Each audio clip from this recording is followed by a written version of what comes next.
Hey guys, Marvel Fan 45 here, and we're on the last of the modern Von Trier films because he made a lot of older films like in the 80s and 90s, and I still need to check those out and buy the Criterions. So for now, we're only going to be finishing up his modern filmography and ranking it all. And so for the final review, we'll be reviewing Breaking the Waves, which is once again a complete and utter masterpiece. So this film is his earliest film I watched. And watching it, you see bits of Melancholia, Antichrist,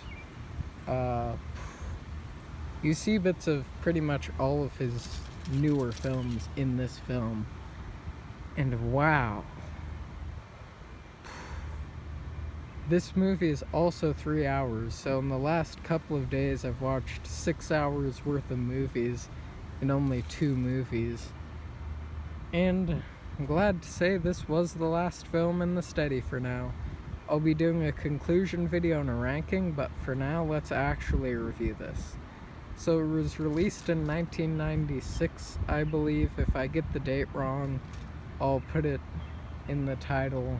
And yeah, I didn't do much research into this film, but I think it was released in 1966. Or 1996, whoops, not 1966.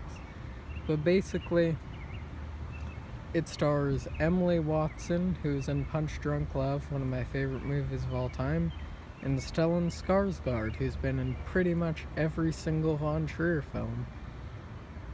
And it's basically about this husband and wife who just got married, and the husband gets paralyzed, and yeah, nothing else to say. I don't want to spoil the plot of the film, because if you spoil the plot of the film, you won't get the same experience I got, because I went blind. I went in blind to Breaking the Waves, Antichrist, all those films.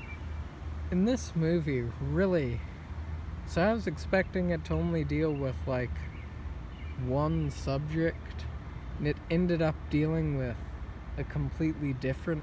It dealt with like 3 different subjects, and it tackled them all geniusly.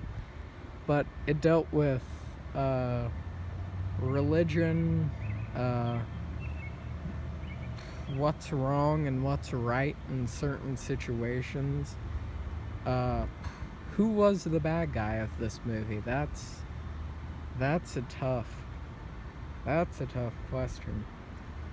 But it's, first off, the performances. Emily Watson is great in the lead. And then Stellan Skarsgård is great as her husband. Cinematography is beautiful, like any Von Trier film. Oh, I'm right next to a bell tower. That's nice. But yeah, this and Dogville both had some of the best shots in Von Trier films that I've seen so far. Sorry about those leaf noises. Dogville definitely had probably the best Von Trier shots easily. But this one also had some great shots, but it wasn't really focusing on the shots, it was focusing more on the story. And what's amazing is Von Trier's written every film he's directed that I've seen. And the way this film deals with religion specifically, like, this film deals with religion more than Antichrist does, which is, you would assume from the title Antichrist is about religion, but Antichrist is more about human nature. This one's more about religion. But this movie just shows like how sort of it goes into how much someone can really love a person, and then what psychological toll that can have on them. Like, and then it also goes into like certain things about delusions, and it brings up some big questions, especially in all the conversations Emily Watson has with God. Or was it God? I don't know. But like, all the conversation Emily Watson has with herself or God, I don't really know, are just amazing, because she's just trying to convince herself she should be doing something. She definitely shouldn't. And it gets to the point where she's just delusional near the end. And the ending to this film is pretty ambiguous, but there are some scenes in this movie where you feel her pain.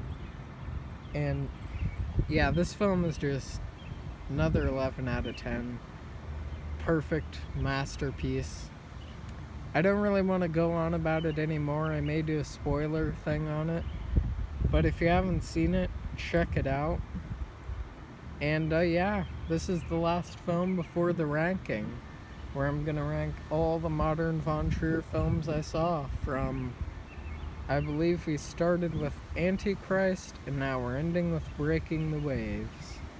And so yeah, stay safe, stay quarantined, and have a good day. Got lots of plans for this channel after the Von Trier ranking, but as soon as I get a hold of his old films, I will be reviewing them. And so yeah, that's it again. Stay safe, stay quarantined, and have a good day.